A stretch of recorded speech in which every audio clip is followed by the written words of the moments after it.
All right. So like I said, his speech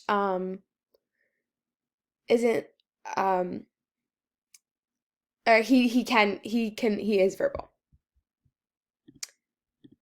All right. So exercise prescription. So because of CP, um all of the exercises will be low intensity and then 3 times a week.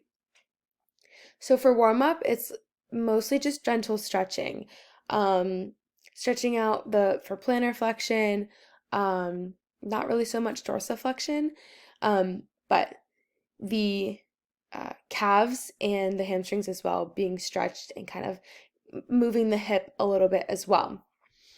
And then for exercises, so for strength training, we have short arc quads, which is what you see right here. Um, this would be in a supine position, so he would be laying all the way down, 10 on each leg, and holding the last one for 10 seconds. And then still laying down hip abductions because, like I said before, the legs tend to adduct and cross over. So we're gonna strengthen those glutes by doing the supine hip abductions, 2 sets of 10 on each leg, and then more strengthening of the glutes for 2 sets of 10. And then for aerobic exercise, walking on the treadmill for 6 minutes. The speed is mostly depending on how he feels that day. Um, that varies. And then going up and down the stairs, going down once, going up once. Um, and I'll mention this here and I'll mention it on the next slide as well. As you can see, this exercise prescription is pretty short. But as mentioned before, uh, they have a higher energy expenditure.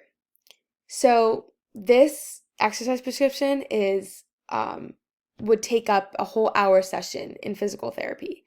Um,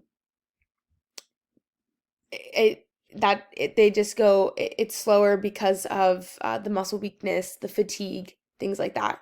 Um, like I said, low intensity because of the muscle weaknesses, the balance weakness, the energy expenditure, the stamina, things like that. So that's why you'll see that with patients with CP, their exercise prescriptions are a lot shorter, and it does take up the whole session.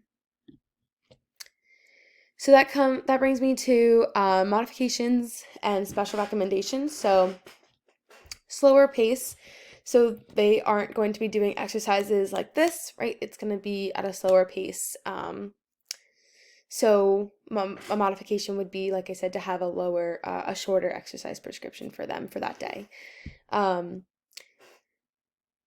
The progression of the strength and the stamina is very slow in individuals with CP. So modifications will just be very slowly, gradually increasing the intensity. 24/7 supervision, they can trip and fall at any moment from the legs crossing over when walking, even on the treadmill. Because of that fatigue, anything could happen. So a modification or a special recommendation that you may not do with people who don't have CP is to constantly be there, arms at the ready, just in case.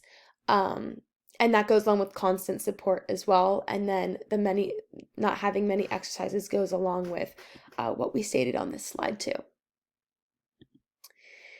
In conclusion, like I said, there is no cure, but there is some therapy. Physical therapy does help. Occupational speech therapy does help. But more therapies definitely need to be researched. That's a big thing that I want to be taken away from this is that there have been things that could improve it, even though there is no cure. And with the wide variety or wide range of severity, a lot can be researched and done. Another going off of that is that there is a wide range of symptoms. So another takeaway that I hope people take away from this is to read about all the different ways that CP can present itself. It is very interesting and it can lead to, like I said, new discoveries. And then here are my references. And that is it. Thank you for watching.